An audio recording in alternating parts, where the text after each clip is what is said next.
Alors bonjour, Baptiste Bourcardès, bienvenue à Choc FM 105,1. Merci de participer au projet Stop Racisme, donc initié par Choc FM 105,1, rendu possible grâce au gouvernement du Canada. Alors en fait, Baptiste, tu es le directeur des services, n'est-ce pas? Immigration et programmes, en fait, services et programmes d'immigration au Collège Boréal, basé à Toronto. C'est ça, Annick. Bonjour tout le monde, puis merci Bonjour. déjà pour l'invitation. Je suis ravi d'être parmi vous. Oui, je suis le directeur des programmes et services en immigration au Collège Boréal. Mon bureau est basé à Toronto, mais j'ai un rôle provincial. Dans ce rôle, je supervise en fait la prestation, la mise en œuvre de toute la programmation qui est conçue et faite spécialement pour les nouveaux arrivants. Et je travaille avec les équipes régionales partout dans la province. Je supervise 13 sites en Ontario, des formations linguistiques spécialisées ou générales en anglais et en français, des services en établissement, des services d'intégration socio-économique et des formations rapides de transition vers le marché du travail. D'accord, oui, c'est assez vaste, hein, c'est très élaboré. En matière d'accès à l'employabilité, est-ce que vous pouvez élaborer davantage en termes de services? Parce que là, on parle des habiletés langagières, on parle de l'intégration socio-économique. Est-ce qu'il y a des activités spécifiques pour appuyer, en fait, pour faciliter l'accès au marché du travail pour les nouveaux immigrants? Oui, donc je travaille dans un collège communautaire, donc c'est un établissement de formation et d'enseignement postsecondaire francophone en Ontario. Comme je l'ai expliqué, on est un petit peu partout en Ontario. On est parmi les deux seuls collèges de langue française de l'Ontario. Donc, on a un double mandat, c'est l'éducation et l'emploi. Et donc, Mhm. notre objectif, c'est vraiment de développer une main-d'œuvre bilingue et qualifiée pour le marché de travail en Ontario. Donc, on est présent dans 26 communautés à travers l'Ontario. Ouais.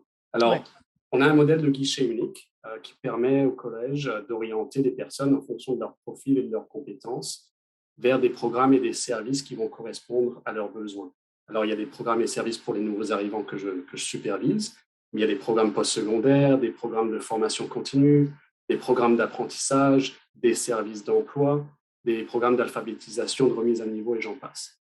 Donc oui, on joue un grand rôle dans l'employabilité spécifiquement, non seulement dans le secteur que je supervise, mais dans d'autres secteurs du Collège Boréal. Mais notre modèle de guichet unique, de porte d'entrée unique, permet d'orienter la personne vers le bon programme ou le bon service. Donc, on est au contact des employeurs et au contact des chercheurs d'emploi. Et à partir de votre expérience auprès de votre public cible, les nouveaux immigrants, finalement, est-ce qu'il y a des problématiques spécifiques auxquelles sont confrontés les nouveaux immigrants, justement en rapport avec l'accès à l'emploi, à votre avis? Oui, il y a des barrières systémiques, il y a des barrières uniques à chaque personne, mais aussi des barrières que beaucoup de personnes font face. Les grands constats sont déjà, il y a souvent un grand écart entre la promesse et la réalité à l'arrivée. Ah, Euh, d'accord, ça, OK. c'est un des constats avec les personnes avec qui on travaille. Il y a des rêves, il y a des espoirs qui sont mis, puis face à la barrière, face à l'obstacle, souvent il y a des déceptions qui se font. La barrière linguistique en est une, Mhm. qui est primaire, qui est assez systématique. On est dans un milieu majoritairement anglophone, les employeurs parlent majoritairement anglophone, et donc parmi les clients francophones qu'on dessert, souvent, la langue est une barrière d'intégration. La reconnaissance des qualifications et des expériences qui ont été acquises à l'international en est une qui revient très fréquemment. Il faut aussi prendre en considération que les petites et moyennes entreprises n'ont pas nécessairement les départements de ressources humaines ou les connaissances, capacités à pouvoir analyser les diplômes, etc. Et donc, de la part des employeurs, il y a souvent un manque de confiance par rapport à un diplôme qui est obtenu à l'international. De la part du candidat, c'est un sentiment d'injustice finalement, Mhm. parce que lui, il a eu un diplôme dans une institution qui est reconnue, mais elle n'est pas nécessairement reconnue par cet employeur qui, lui, par son manque de connaissances, va plutôt favoriser des diplômes canadiens d'une université ou d'un collège dont il a connaissance. Donc ça, c'en tenait une.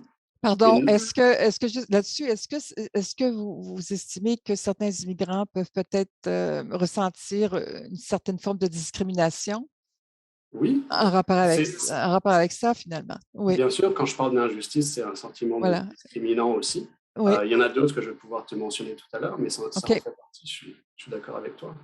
Il y a des attentes aussi des employeurs vis-à-vis de l'expérience canadienne, puis c'est un sujet assez, assez courant en ce moment parce que le gouvernement provincial fait des annonces pour dire que l'expérience canadienne dans certaines professions ne devrait plus être demandée, mais c'est des pratiques courantes. Donc ça, c'est par rapport aux attentes des employeurs. J'ai Et encore donc, une question. J'ai encore une question oui, là-dessus. L'expérience canadienne, comment tu définis ça, l'expérience canadienne? Est-ce que ça veut dire qu'on n'a pas d'expérience canadienne parce qu'on n'a pas travaillé physiquement au Canada ou est-ce que c'est parce qu'on a des compétences qui sont peut-être pas perçues comme étant ou pouvant être transférables, tu sais, dans le contexte canadien? Je ne sais pas si tu il y a deux comprends choses. bien ma question. Oui. Oui. Mhm. Ça dépend les postes, ça dépend les domaines, les industries, mais dans certaines industries, les professions réglementées vont chercher une expérience de travail dans un milieu de travail canadien. Spécifique, Dans oui. d'autres, c'est plutôt une compréhension des codes dans le milieu de travail canadien. Donc, OK. ça va dépendre des industries. Mais oui, OK, des OK, choses courantes. d'accord. Alors, Mais ça va. dans d'autres exemples de discrimination à l'embauche, Annick, que les personnes nous partagent assez fréquemment, c'est lié au genre, à son origine, sa race, à son orientation sexuelle, ça peut être lié à son âge, sa OK, situation familiale, sa religion. Euh, d'accord. dans beaucoup d'exemples, c'est l'accent, que ce Mhm. soit en français ou en anglais, l'accent est une vraie discrimination à l'embauche. Beaucoup de personnes font le choix de changer leur nom aussi, parce que sur le CV, on peut ne pas passer à l'étape supplémentaire du processus d'inscription, de recrutement en fonction de son nom. Encore, le port de signes religieux peut être discriminant Dans malgré qu'on certains cas, a la liberté de porter des signes religieux, mais ça oui, peut être discriminant. On nous oui. partage aussi que dans certaines entrevues, de la part du candidat, on peut ressentir une attitude, disons, corporelle du recruteur où lui n'est pas à l'aise par rapport à sa personne, tu vois. Et donc, ça donne une perte de confiance au moment de l'entrevue. Donc, avec cette accumulation d'expérience et de ce que nous, on voit à travers nos services, on a deux cas de figure, Annick. On a des personnes qui sont nouvellement arrivées, hautement qualifiées, mais complètement désillusionnées ou déçues. Puis, la raison pour laquelle, c'est la personne est consciente de son plein potentiel, mais elle ne connaissait pas les barrières d'intégration avant d'arriver, puis elle y est confrontée. Elle n'avance pas aussi vite qu'elle le voudrait, donc ça cause de la frustration. Dans le deuxième cas de figure, c'est des personnes qui vont perdre confiance, qui vont ne plus croire en leur plein potentiel.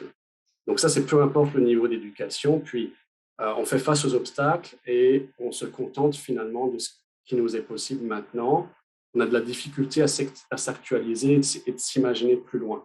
Alors, tu vois, quand je te parlais de forme d'anxiété face à ces barrières-là, c'est que finalement, on rentre dans un genre de statu quo, on perd confiance en soi et on perd confiance dans le système. Et Mhm. donc, c'est avec ces personnes-là qu'on essaye vraiment de retravailler pour regagner confiance en soi. Les choses sont possibles. Il y a de la programmation qui peut permettre de briser des barrières d'employabilité. Et est-ce que tu peux nous donner un exemple spécifique de ce que vous offrez justement à ces nouveaux immigrants qui font face aux défis que tu viens de mentionner spécifiquement? Mhm. On a un peu transformé notre modèle de service, de nos services d'établissement et d'intégration ces dernières années, dans un concept qui travaille sur des accélérateurs d'intégration pour justement briser ces barrières d'employabilité que sont la langue, sont la mise à jour de compétences et l'acquisition d'expérience en milieu de travail.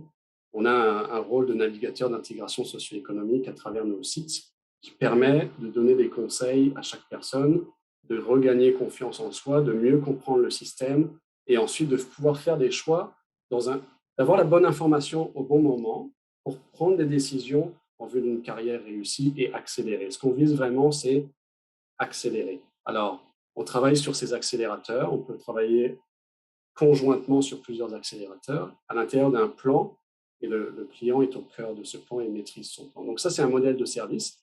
Mais au-delà d'un modèle de service, on a aussi une programmation qui peut être adaptée pour contrer ces situations.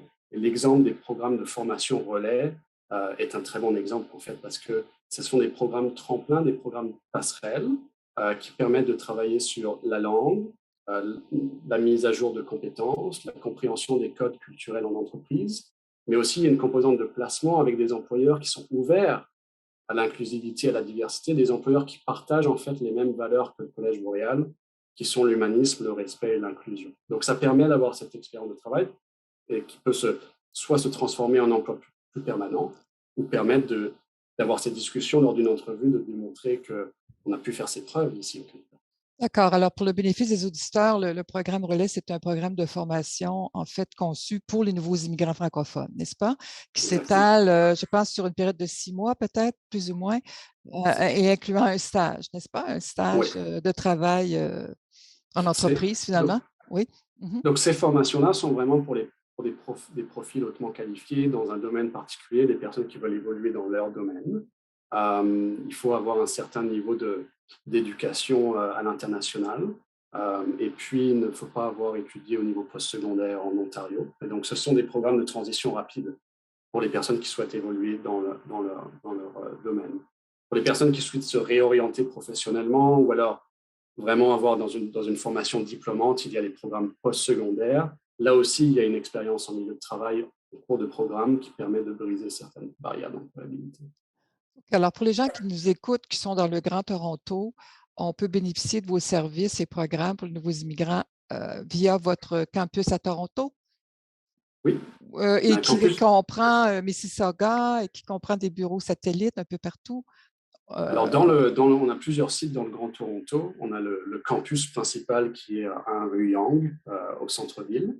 On a aussi un centre d'accès à Mississauga où toute une panoplie de programmes et services aux nouvelles arrivants sont offerts. Des services d'emploi, d'autres types de formations sont accessibles depuis Mississauga. On a aussi un point de service à North York, à Centrepoint. On a toute une programmation de formation langagière pour les nouveaux arrivants. D'accord, super. Est-ce que tu as un dernier conseil? Il y a tout un travail. Un conseil clé, oui. Mais il y a les conseils auprès des nouveaux arrivants, c'est vraiment de ne pas perdre confiance, de faire appel à la programmation et aux services existants et qui sont adaptés pour contrer les barrières d'employabilité. Ça, c'est une chose. Et puis, l'autre chose, c'est vraiment la sensibilisation aux employeurs. On a des rôles à jouer pour sensibiliser les employeurs. Oui, très important. Des belles initiatives l'année dernière avec le Club canadien, un projet qui s'appelait Intégration 360.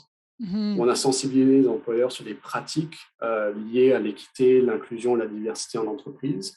Il y a des outils qu'on utilise au Collège Boréal pour appliquer un plan et mettre des stratégies en place. Je vais le dire en anglais parce que le titre est en anglais, mais le document a été traduit en français et il est gratuit. Mais ça permet de faire un état des lieux dans son entreprise ou dans son organisme sur où on en est par rapport à l'EDI, l'équité, la diversité et l'inclusion.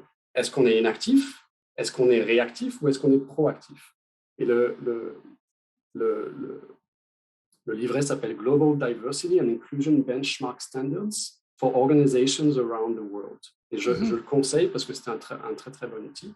Et enfin, je conseille de faire des partenariats avec des organismes qui ont des expertises dans le domaine et qui sont spécialisés pour aider à transformer les processus de recrutement et les pratiques d'orientation et d'inclusion dans l'entreprise. Le collège est affilié avec le Centre canadien de diversité et de l'inclusion, le CCDI. Donc, c'est possible de faire une affiliation pour bénéficier de tout type de formation bilingue, en anglais et en français, pour son personnel.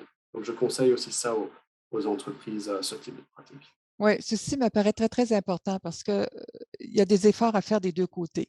Le nouvel immigrant doit faire des efforts, mais la société d'accueil, les employeurs aussi. Alors, il faut travailler des deux côtés, sur les deux volets. On parle souvent de compétences culturelles dans nos programmes, Annick. Oui. Mais c'est des deux côtés, n'est-ce pas? Oui, absolument. Oui, tout à fait. Alors, merci beaucoup, Baptiste. On va vous retrouver au forum, au forum le 26 avril comme intervenant. On apprécie beaucoup vos commentaires. À très bientôt et on reste en contact. Merci beaucoup, Baptiste. Merci à vous deux. Au revoir. À bientôt. À bientôt, au revoir.